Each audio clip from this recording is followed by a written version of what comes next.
Donc le thème, c'est l'esprit de mensonge dans les églises. Les fausses accusations.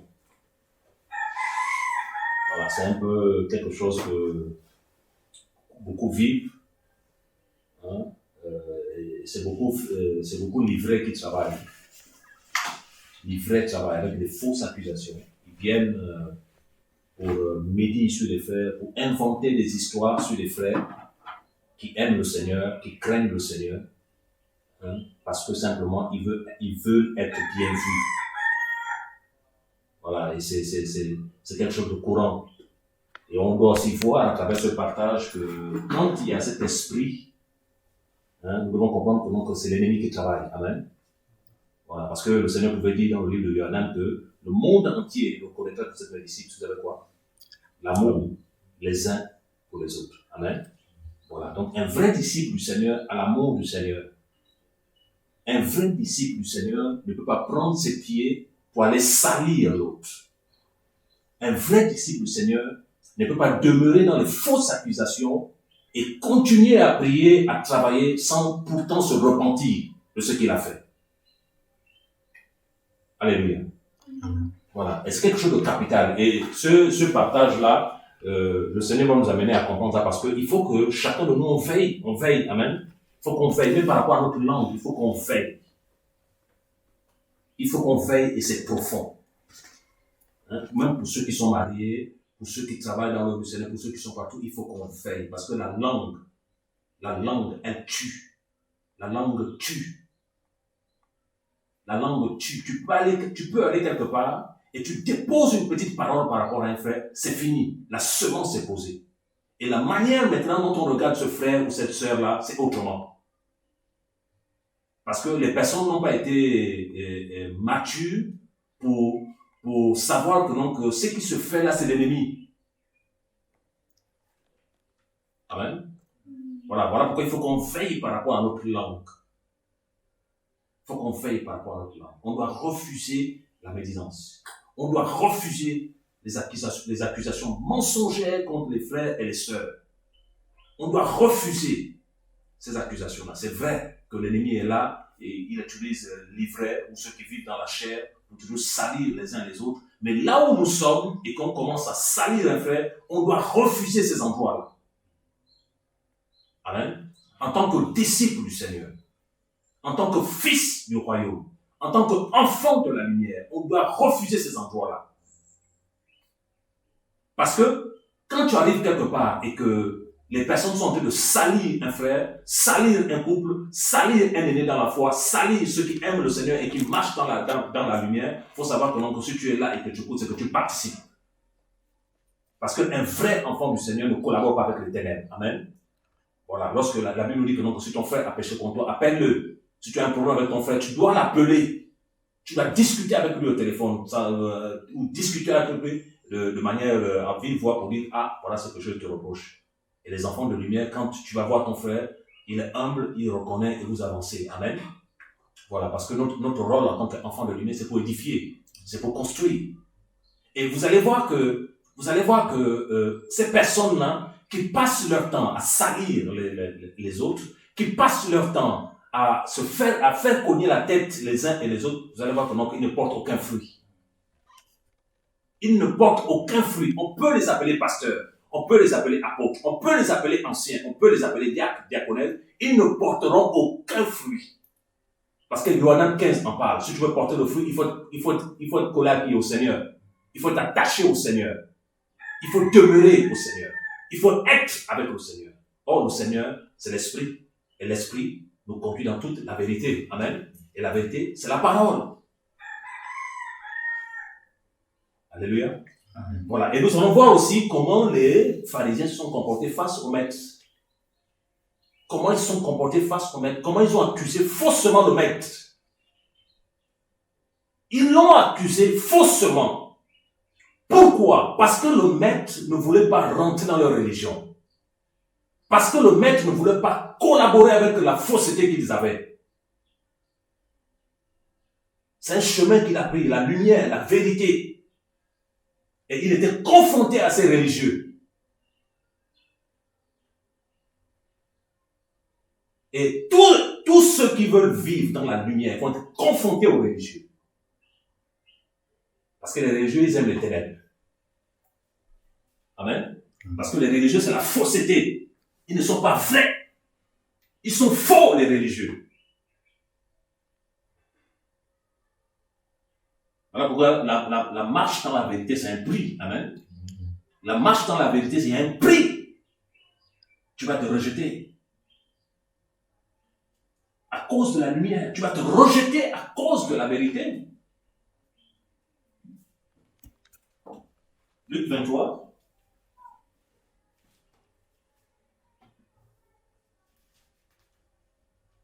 Luc 23, le verset 1 à 5. Et toute leur multitude s'étant levée, ils le conduisirent devant Pilate. Et ils se mirent à l'accuser, disant, nous avons trouvé celui-ci pervertissant la nation et empêchant de payer les impôts à César, disant qu'il est lui-même Machia, roi. Verset 3. Et Pilate l'interrogeant en disant, es-tu le roi des Juifs? Il répondit, et répondant, il lui dit, tu le dis. Et Pilate dit aux principaux prêtres et aux foules, je ne trouve aucune faute en cet homme. Mais ils insistaient en disant, il soulève le peuple, enseignant par toute la Judée depuis la Galilée, où il a commencé jusqu'ici. Alléluia. Il dit, au verset 2, il se mit à l'accuser. On peut dire l'accuser faussement. Ils l'ont accusé faussement devant le gouverneur, devant Pilate. Alléluia. C'est pour te dire que non, que si tu veux marcher, si tu veux suivre celui dont on a accusé faussement, là, on va t'accuser faussement. Il faut être prêt à ça. On va te prêter les intentions. Alors que tu as un cœur pur, tu as un cœur simple comme David, tu veux simplement servir le Seigneur et avancer pour que le nom du Maître soit glorifié. Ici, on a accusé le Seigneur faussement. Amen. Il dit, il se met à l'accuser disant, nous avons trouvé celui-ci pervertissant la nation. Amen. Donc, ils ont qualifié le Seigneur de quelqu'un qui pervertit la nation. Donc, ils ont qualifié le Seigneur de quelqu'un qui enseigne des choses qui vont pervertir la nation. Alors que lui, il s'est déclaré comme étant la lumière. Amen. Comme étant la droiture, comme étant la paix.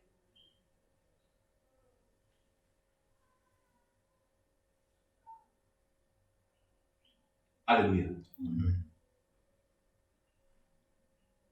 Et là, on doit comprendre, tout à l'heure on verra un verset, on doit comprendre que, donc, à chaque fois que ces pharisiens faisaient cela, le maître était clair, parce que lorsqu'on l'a crucifié, il a dit, Père, pardonne-leur, car ils ne savent pas ce qu'ils font. Parce que le maître étant spirituel savait qui est en train de travailler derrière. Parce que derrière, il y a celui qu'on appelle le père du mensonge.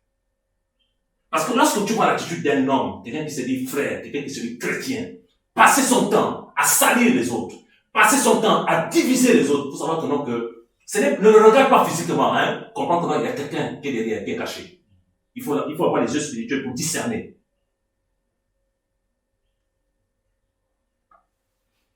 Alléluia.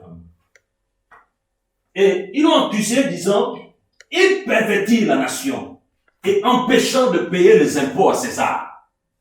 Alors que nous avons lu dans le livre de Matthieu, le Seigneur, le Maître a dit, même quand on a présenté l'effigie, il a dit, rendez à César ce qui est à César. À Elohim ce qui est à Elohim. Donc il a recommandé de payer le tribut de César, les impôts. Et ils viennent, ils accusent faussement. Ils mentent sur le Seigneur. Ils mentent sur le Seigneur. Que voilà ce qu'il enseigne.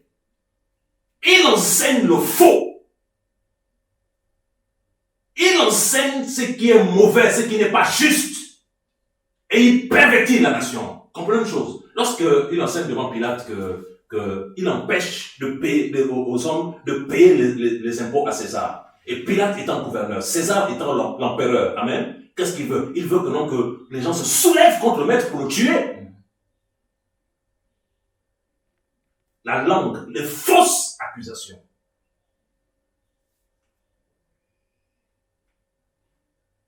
Et lorsqu'on est victime de ça, lorsqu'on est victime des fausses accusations, lorsqu'on est victime de ces choses-là, la solution, ce n'est pas aller se justifier, amen. La solution, c'est être dans la présence du Seigneur.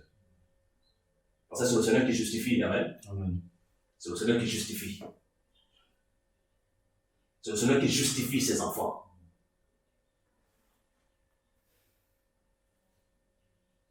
Ils l'ont fait au maître. S'ils l'ont fait au maître, le Seigneur a dit non, que s'ils ont fait son bois vert, à plus forte raison le bois sec.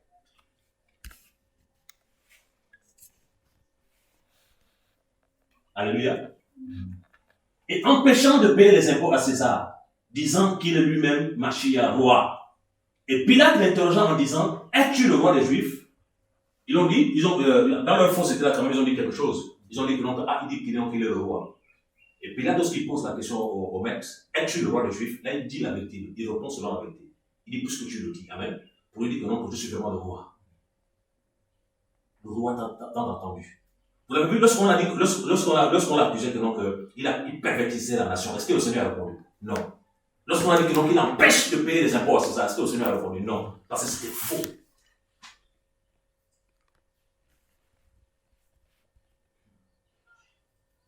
Alléluia.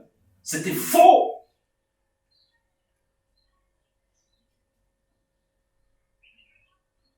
Et au verset 4, il dit, et Pilate dit aux principaux prêtres et aux foules, je ne trouve aucune faute en cet homme. Frère, c'est profond, hein, le texte là. Je ne trouve aucune faute. C'est maintenant un païen que le Père éclaire pour montrer qu'en cet homme il n'y a aucune faute. Mais les religieux,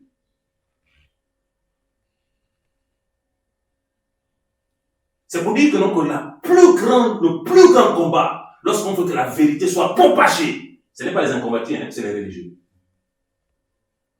Parce que le problème du Seigneur, c'était les pharisiens, amen. Ce n'était pas les inconvertis, hein, c'était les pharisiens, les scribes, les pharisiens, hein, les docteurs de la loi, tout cela qui étaient devenus aveugles. Ils n'aimaient plus la lumière, ils n'aimaient plus la vérité. Il dit, je ne trouve aucune faute. C'était normal parce que le sang qui nous on a été contaminés, hein. On a été contaminés à cause du péché d'Adam. Donc le sang qui devait être sanctifié devait avoir un sang pur. Aucune faute. Montrez-moi un homme sur cette terre qu'on peut dire qu'il n'a aucune faute. Est-ce qu'il existe? Jamais. Alléluia. Amen. On va voir, avant de revenir, on va voir Luc 22.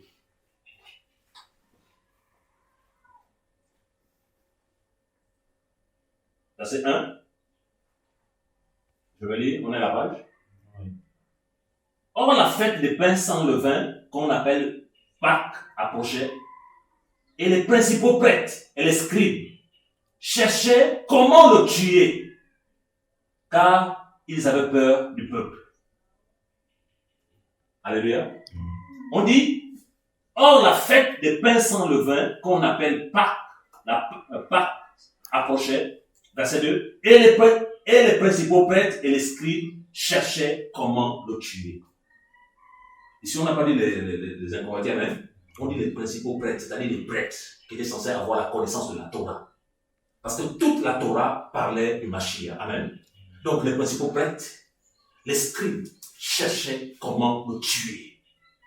Donc, ça veut dire qu'ils se déclarent enfants d'Elohim, mais ils cherchent comment tuer l'autre. On le connaît un arbre à quoi? À son fruit. Et l'Esprit m'enseignait que quand ils disent qu'ils cherchaient comment tuer le Seigneur, ça veut dire que ce qui animait leur pensée, c'était qu'il fallait qu'ils trouvent une faute en lui pour le tuer. Donc, ils ne passaient du temps à réfléchir. Même la nuit, quand ils dormaient, quand ils travaillaient, ils réfléchissaient comment le tuer.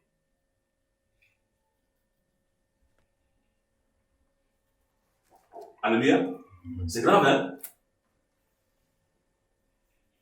Parce que la lumière les dérangeait tellement qu'ils cherchaient comment tuer le maître.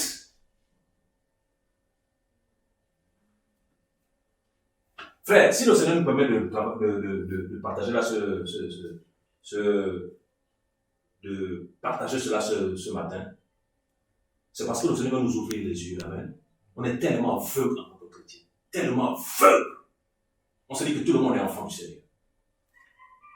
On se dit qu'on peut collaborer avec n'importe qui. On peut se marier avec n'importe qui. On peut travailler avec n'importe qui. On peut prier avec n'importe qui. Parce qu'on est tellement aveugle. Il cherchait comment le tuer. Mais je suis sûr que donc, quand il cherchait comment le tuer, lorsque ces prêtres et ces scribes-là enseignaient, les gens partaient les écouter. Mais ils n'avaient pas l'œil pour voir que ceux-là n'étaient plus avec le Seigneur.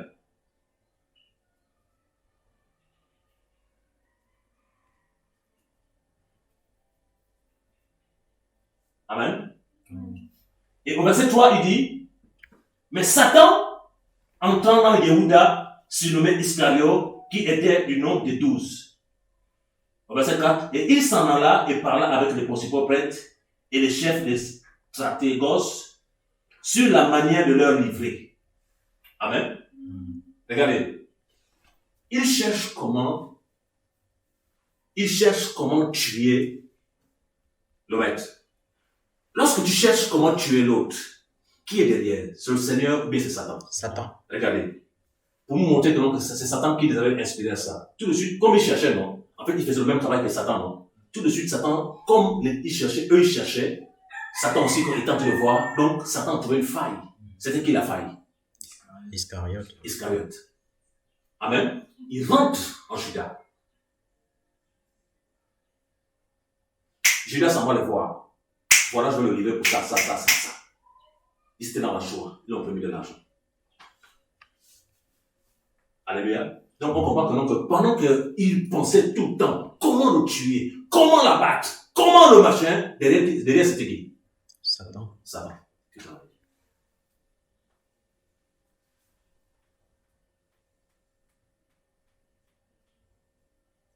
Alléluia. Amen. Donc tu dois comprendre que quand ta motivation c'est détruire un frère, c'est pas le Seigneur qui t'inspire ça. Quand ta motivation c'est manquer du respect à un père dans la foi qui souffre pour le royaume, c'est pas le Seigneur qui t'inspire ça. Quand ta motivation c'est aller faire le désordre là où tu as été formé, c'est pas le Seigneur qui t'inspire ça. C'est pas le Seigneur.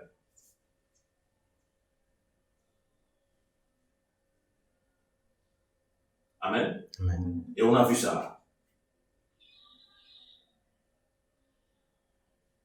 Il cherchait.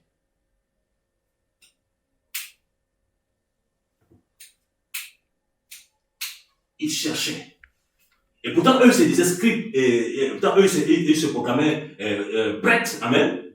Et scribes. Ils étaient censés connaître la Torah, censés étudier les Écritures, les saintes Écritures. Ils étaient censés connaître la loi.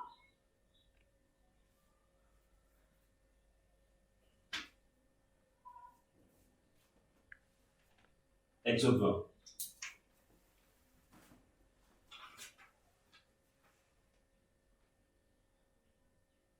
Exode 20, verset 12 à 16. Si quelqu'un peut faire la lecture.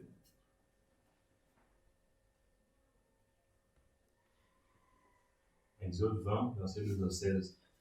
Honore ton père et ta mère, afin que tes jours soient prolongés sur le sol que Yahvé ton Elohim te donne. Tu n'assassineras pas, tu ne commettras pas d'adultère, tu ne voleras pas, tu ne témoigneras pas contre ton prochain en faux témoin. Verset 17. Tu ne convoiteras pas la maison de ton prochain, tu ne convoiteras pas la femme de ton prochain, ni son serviteur, ni sa servante, ni son bœuf, ni son âne, ni aucune chose qui soit à ton prochain. Amen. Verset 12, il dit, honore ton père et ta mère, afin que tes jours soient prolongés sur la terre que Yahweh, ton Elohim te donne. Tu n'assassineras pas. C'est Moïse qui le dit, non? Tu n'assassineras pas. Mais la Bible nous dit que non, il cherchait comment tuer le Seigneur. Amen. Amen. Alors que dans la Torah, on dit, tu n'assassineras pas. Tu ne commettras pas d'adultère. Verset 15. Tu ne voleras pas. Tu ne diras pas de faux témoignages contre ton prochain. Amen. Dites-moi, lorsqu'ils ont dit à Pilate que cet homme pervertit le peuple, la nation, et ils demandent au peuple de ne pas payer les impôts, les impôts de César, qu'est-ce qu'ils ont fait? C'est le faux témoignage, non? C'est le faux témoignage.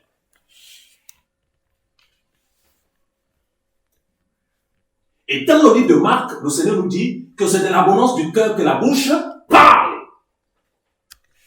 Il dit que c'est du cœur que sortent les mauvaises pensées, les adultères, les meurtres. Dans Marc 7, le Seigneur le dit. Donc ça veut dire que lorsqu'il cherchait, il réfléchissait, il pensait, il jeûnait même, il voyait des choses. Comment tuer le maître? C'est parce que leur cœur n'avait jamais été avec le Seigneur.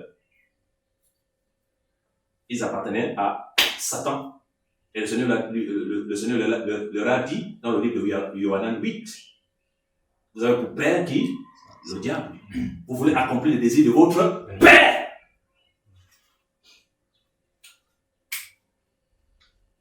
Alors pourquoi frère, on ne marche pas avec nous, à l'heure actuelle là, on ne marche plus avec n'importe qui. On ne marche plus avec n'importe qui. On peut s'encourager, oui frère, oui, mais dire marcher, collaborer ensemble, on ne marche pas, on ne collabore plus avec n'importe qui. Il y a tellement les vrais, tellement les faux. Et leur vision, c'est de détruire le blé. Leur vision, c'est de salir le blé. Leur vision, c'est d'accuser faussement le blé. Parce qu'ils savent que le témoignage parle. Amen. Ils veulent t'acheter ton témoignage pour que tu n'avances plus. Et quand c'est comme ça, tellement que les enfants du Seigneur aujourd'hui ne lisent plus la Bible, non plus le machin. Et quand c'est comme ça, ils vont dire, ne sachant pas que c'est faux, c'est des fausses accusations, c'est le mensonge. C'est l'ennemi qui est derrière, parce qu'ils ont peur de la vérité. Ils n'en veulent plus.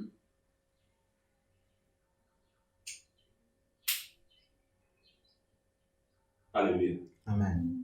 Donc, à chaque fois que tu es là, si dans ton cœur, il y a la haine contre quelqu'un, si dans ton cœur, tu cherches tout le temps à salir quelqu'un, dans ton cœur, comprends que c'est pas le Seigneur. C'est pas l'Esprit du Seigneur. L'Esprit du Seigneur te conduira dans l'amour. Amen. Amen. L'Esprit du Seigneur te conduira dans la paix. L'Esprit du Seigneur te conduira dans la réconciliation. L'Esprit du Seigneur te conduira dans la vérité. Amen. L'Esprit du Seigneur te conduira à prier pour ton frère qui est tombé pour qu'il se relève.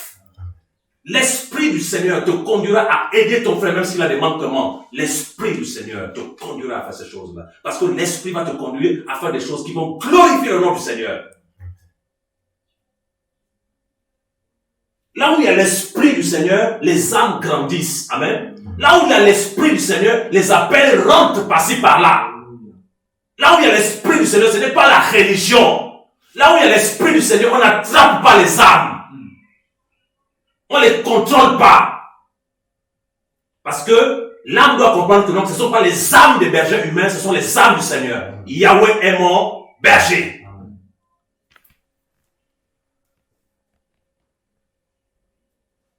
C'est ça l'évangile.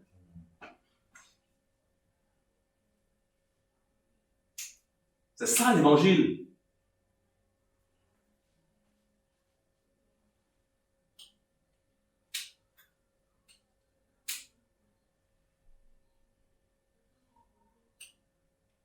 Et pour être clair, hein, les gens, dans les derniers temps, les gens vont rejeter la parole. Et pourtant, ils vont se réclamer enfants du Seigneur, amen. Ils vont se réclamer disciples du Seigneur, mais ils vont rejeter la lumière, rejeter la vérité. Ils vont rejeter les saintes écritures.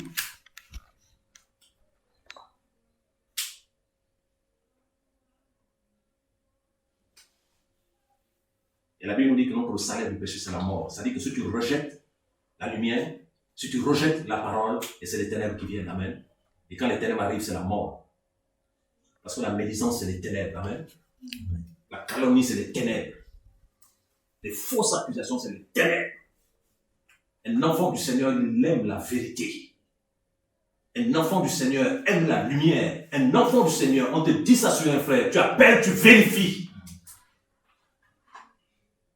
C'est pas qu'on te dit ça sur un frère, tu prends ça, tu amènes ça de maison en maison pour salir aussi ton frère. Non. Tu vérifies si l'information est fondée. Et tu le répètes bien, ce que tu m'as dit là, je veux vérifier si c'est fondé. C'est ça les enfants du Seigneur. Et quand on marche comme ça, je vous assure, je vous dis que quand on marche comme ça, tu vas marcher seul. Amen. Voilà, parce que la lumière, il n'y a pas de cohabitation entre la lumière et les ténèbres. Il n'y a pas de cohabitation. Le Seigneur est clair, allez et faites des nations des disciples. Littéralement, faites des nations des frères et sœurs qui vont examiner, aimer ma parole. Pas un lieu, pas un homme, ma parole. C'est-à-dire que même si les hommes s'en vont, mais la parole reste. Amen. Amen. Elle demeure, elle est éternelle.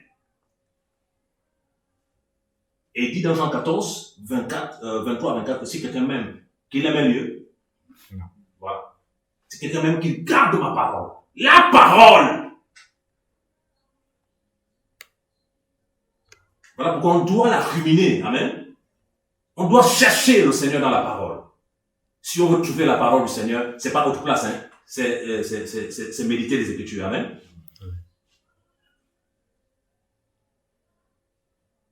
La méditation personnelle, la méditation quotidienne. Qui est le Seigneur? L'Esprit du Seigneur nous enseignera. C'est vrai que le Seigneur suscite aussi des services pour nous encadrer, oui. Mais il faut méditer la parole.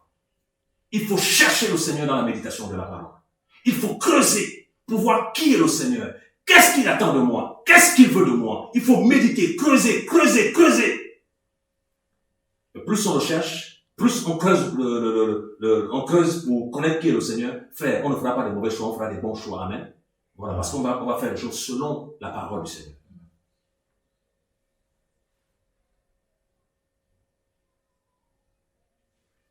Parce que les temps où nous sommes, c'est compliqué.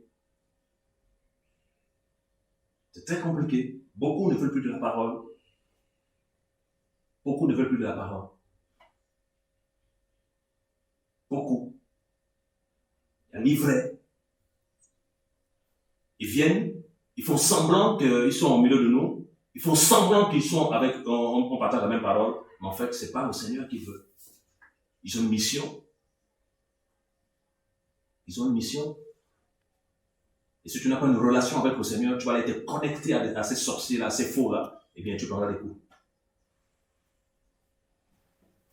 Est-ce qu'on peut prendre Jean 8?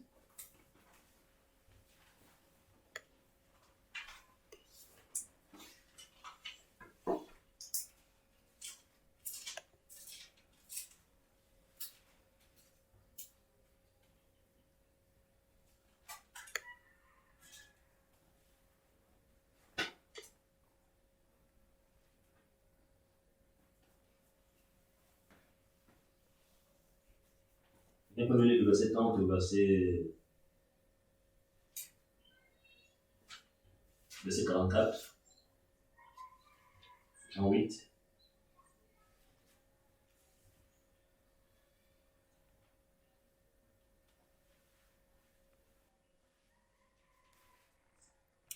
Je lis la parole du Seigneur. Comme il disait ces choses, beaucoup crurent en lui. Yahushua donc disait aux Juifs qui avaient cru en lui, « Si vous demeurez dans ma parole, vous serez vraiment mes disciples. Et vous connaîtrez la vérité, et la vérité vous rendra libre. » Ils lui répondirent, « Nous sommes la postérité d'Abraham, et nous n'avons jamais été esclaves de personne. Comment donc dis-tu, vous deviendrez libres? » Yahushua leur répondit, « Amen, amen, je vous dis que quiconque pratique le péché est esclave du péché. Or, l'esclave ne demeure pas toujours dans la maison, le Fils y demeure pour l'éternité. Si donc le Fils vous affranchit, vous serez vraiment libre. Je sais que vous êtes la postérité d'Abraham, mais vous cherchez à me faire mourir parce que ma parole ne trouve pas d'espace en vous. Moi, je dis ce que j'ai vu chez mon Père, et vous, par conséquent, vous faites ce que vous avez vu chez votre Père. » Il répondit et lui dirent, « Notre Père, c'est Abraham. » Et Yahushua leur dit, « si vous étiez enfant d'Abraham, vous feriez les œuvres d'Abraham. Mais maintenant, vous cherchez à me faire mourir, moi, un homme qui vous ai annoncé la vérité que j'ai entendue d'Élohim. Cela, Abraham ne l'a pas fait. Vous faites les œuvres de votre père. Alors ils lui dirent, nous ne sommes pas nés de la fornication. Nous avons un seul père, Élohim. Yahushua donc leur dit, si Élohim était votre père, vous m'aimeriez, car c'est Élohim que je suis sorti, car c'est d'Élohim que je suis sorti et que je viens. Car je ne suis pas venu de moi-même, mais c'est lui qui m'a envoyé. Pourquoi ne comprenez-vous pas mon langage? C'est parce que vous ne pouvez pas écouter ma parole. Le père dont vous êtes issus, c'est le diable. Et vous voulez accomplir les désirs de votre père. Il a été meurtrier dès le commencement et il ne s'est pas tenu dans la vérité, parce que la vérité n'est pas en lui. Quand il dit le mensonge, il parle de ce qui lui est propre, parce qu'il est menteur et le père du mensonge. Amen. Amen. Voilà. Ici, il dit que Yeshua donc leur dit, si Elohim était votre père, vous m'aimeriez, car c'est d'Elohim que je suis sorti et que je viens. Car je ne suis pas venu de moi-même, mais c'est lui qui m'a envoyé. Amen. Donc ici, on voit que non, en fait, les pharisiens n'aimaient pas le Seigneur. Amen. Le Seigneur ne les avait rien fait.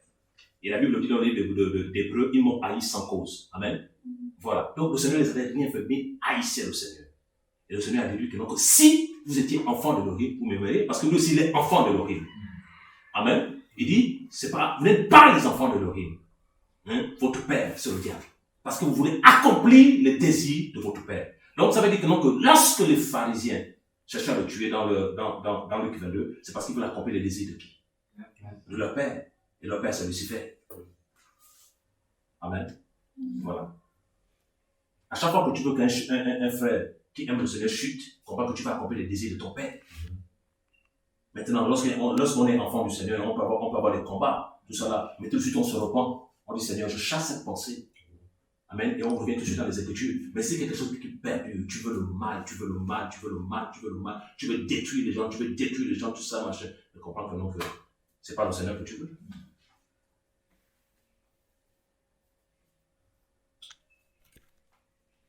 Alléluia. Les pharisiens étaient enfants du diable. Enfants du diable. Les pharisiens. Quand on parle des pharisiens, on ne parle pas des manquements. Amen. On n'est pas des manquements. Ils étaient de la semence du malin. Ils étaient de la semence du malin. Ils savaient ce qu'ils voulaient. C'était tuer le maître. Ils voulaient tuer le maître.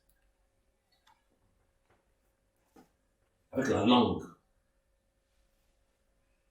Donc on comprenait que, non, que lorsqu'ils accusaient faussement le maître, c'était pour le tuer. Amen. 1 Pierre 3.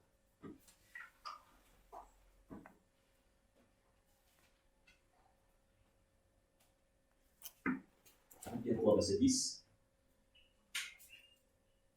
10 à 12.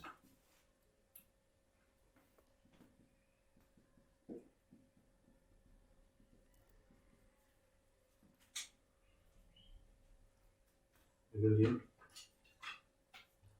Car celui qui veut aimer la vie et voir des jours heureux, qu'il préserve sa langue du mal et ses lèvres de prononcer la tromperie, qu'il se détourne de ce qui est mauvais et qu'il fasse ce qui est bon, qu'il cherche la paix et la poursuive, parce que les yeux du Seigneur sont sur les justes et ses oreilles sont tournées vers leurs supplications. Mais la face du Seigneur est contre ceux qui font le mal. Amen. Voilà. Il dit en effet que celui qui veut aimer la vie et voir des jours heureux préserve sa langue du mal. Amen. La langue. qu'il préserve sa langue de quoi? Du mal, du péché, de la diffamation, de la médisance, de la calomnie, de la fausseté. Amen. Et s'élève de prononcer la tromperie.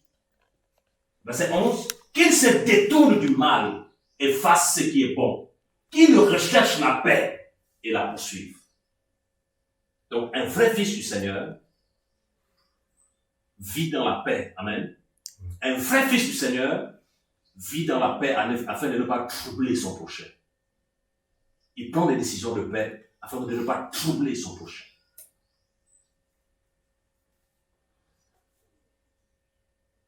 Alléluia. Verset 12. Car les yeux du Seigneur sont sur les justes.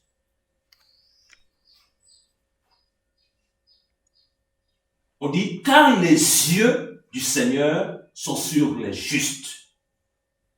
Donc, les yeux du Créateur sont sur les justes. Les yeux de celui qui a créé l'humanité. La Bible nous dit que donc, les cieux des cieux ne peuvent pas contenir sa gloire. Amen. Donc, les cieux de celui-là sont sur les justes. C'est-à-dire, littéralement, ceux et celles qui mettent la parole du Seigneur en pratique. Ceux qui sont nés d'en haut et qui observent les commandements du Seigneur. Les yeux du Seigneur sont sur les justes. C'est-à-dire que donc, quelle que soit la nation, les yeux du Seigneur sont sur toi. Amen. Quel que soit l'endroit, les yeux du Seigneur sont sur toi. Dans l'avion, les yeux du Seigneur sont sur toi. Le bateau, les yeux du Seigneur sont sur toi. Sous la terre même, les yeux du Seigneur sont sur toi. Quand on parle sur la terre, c'est pas forcément la mort. Tu peux être entré dans un métro, le métro passe sur terre. Les yeux du Seigneur sont sur toi. Et tellement que là où tu travailles, les yeux du Seigneur sont sur toi. Là où tu conduis, les yeux du Seigneur sont sur toi. Amen. Il veille sur toi comme la prunelle de ses yeux. C'est parce que tu mets sa parole en pratique.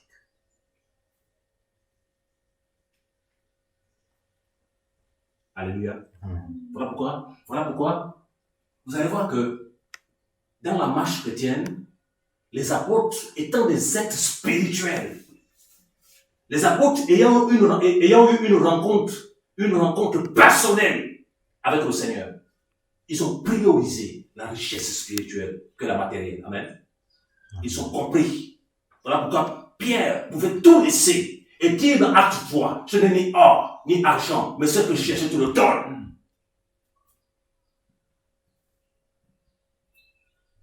Alléluia. Parce qu'ils avaient compris que, donc, quand on suit le Mashiach, il y a la vraie richesse qu'on obtient. L'éclairage spirituel. La lumière.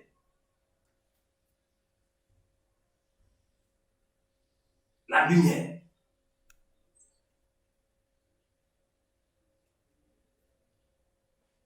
La vraie richesse. La vie éternelle, c'est qu'ils te connaissent, toi, le seul vrai elle, et celui que tu as envoyé Yeshua.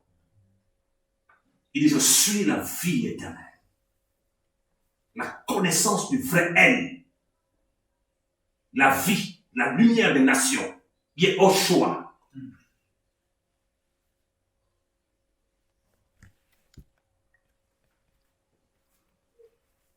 Et quand le Seigneur nous apporte ce genre de partage-là, c'est parce qu'il veut simplement nous éclairer pour ne plus qu'on tombe dans les pièges de l'ennemi. Amen. Il veut simplement nous éclairer pour ne plus qu'on participe. Tous on fait ce genre d'erreurs-là. Même au travail, des fois, où là on est là, on salit quelqu'un, tu es là, tu ris, tu remarques que bon, tu participes aussi. Le Seigneur, aide-nous à sortir de là. Et je vous assure que non, que plus tu te sanctifies, plus tu te préserves pour le Seigneur ne permettra pas que ces choses comme ça arrivent autour de toi. Amen. Parce que tu te sanctifies tellement pour le Seigneur. Parce que la sanctification, c'est comme une tour autour de nous, un mur autour de nous. Le Seigneur nous préserve. La langue. Un organe qui nous empêche d'aller loin avec le Seigneur, la langue. Voilà pourquoi quand le Seigneur te fait vivre la solitude avec lui, c'est difficile dans la chair. Mais tu dois comprendre que le Seigneur aussi te préserve. Amen. Il te préserve. Parce que en face du Seigneur, tu ne peux pas murmurer contre quelqu'un. Amen. En face du Seigneur, tu ne peux pas calomnier quelqu'un. Il est tellement saint que lorsque tu vas te mettre en jour, c'est pour prier. C'est pour bénir les gens. C'est pour intercéder pour les gens. C'est ça l'évangile, frère. C'est ça l'évangile. Et de plus en plus, les hommes sont en train de rejeter l'évangile au profit des traditions, au profit de l'injustice, au profit des sectes. Voilà pourquoi tout à l'heure je disais que là où il y a l'esprit, les appels sont suscités et les gens rentrent dans leur appel. Quand le temps du Seigneur arrive. Ce n'est pas la religion où on capture les âmes. Où des années et des années tu vas dans un même lieu. Des années et des années dans un même lieu. Des années et des années dans un même lieu. Et tu ne sais pas que tu es mort depuis. Depuis. Et pourtant tu récites la Bible. Mais tu es mort depuis.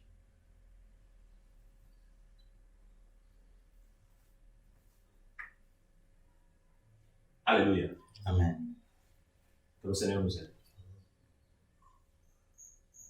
Regardez bien, hein? Tous ceux qui passent leur temps à vouloir salir les autres, regardez bien leur vie, hein? Pas de fruits.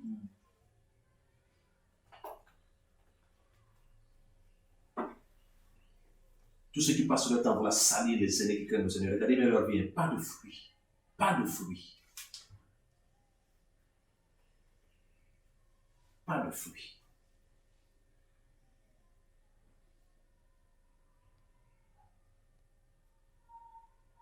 Le Seigneur pouvait dire à Guy Meillat que sa parole est comme un marteau qui brise le roc. Amen. Lorsque la parole du Seigneur est libérée, c'est pour casser là où il y a la dureté. Casser! Pour qu'on accède à l'obéissance. Amen. Parce que c'est l'obéissance qui nous conduit au ciel. S'il n'y a pas l'obéissance, il n'y a pas le salut. Alors, quand même, lorsqu'on est avec les frères, lorsqu'on vit avec les frères, lorsqu'on partage avec les frères, lorsque les personnes veulent rentrer dans les milieux, frère, ça ce n'est pas propre devant le Seigneur. Amen. Frère, ça c'est pas pied devant le Seigneur. Frère, ça c'est pas pied devant le Seigneur.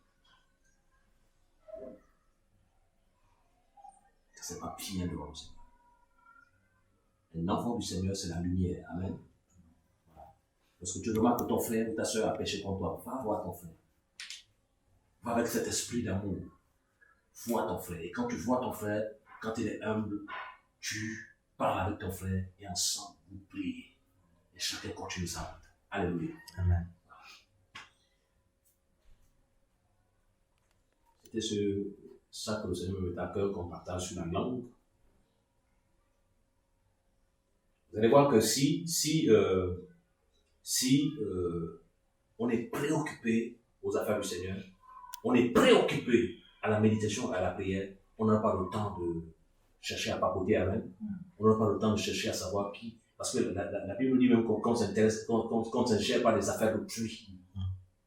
Amen. Amen. Voilà, et c'est purement africain. L'Africain, il aime s'ingérer des affaires des autres. Il aime s'ingérer des affaires des autres, il aime s'ingérer des affaires qui ne nous regardent pas. C'est purement africain. Ils aiment s'ingérer des affaires des autres. Et voilà pourquoi ils n'ont pas le temps d'avancer dans leur vie. Parce que plus tu réfléchis pour l'autre, tu perds du temps par rapport à ta propre vie. Et si tu te concentres sur ta propre vie, comment tu vas avancer? Tu avances plus vite. On ne s'ingère pas les affaires d'autrui.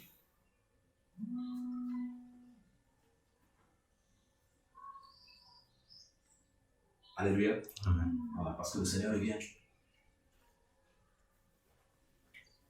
C'est des petites exhortations comme ça, mais dans l'esprit, elles sont fortes. Pour que nous ne tombions pas plus tard dans ces pièges. Si on veut être efficace avec le Seigneur. Parce qu'on lui a dit, le Seigneur lui a dit clairement, les yeux du Seigneur sont sur les justes. Amen. Les yeux du Seigneur. Donc, si dans ton couple, il y a la pureté, il y a la crainte du Seigneur, les yeux du Seigneur sont là. Et quand vous criez, il répond aux supplications.